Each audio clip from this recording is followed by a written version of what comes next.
Okay, I'll just show you how to pair your mobile to the Bluetooth system in the Audi. First of all, we make sure Bluetooth is on.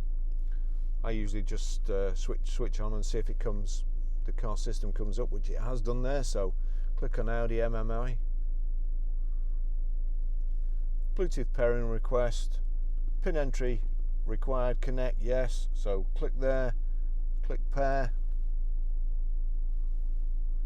Does the pin match? Yep, it does. Do you want to allow your contacts and favorites to be synced? I won't, because I won't be using this again, but you will. That's it connected. It's as simple as that.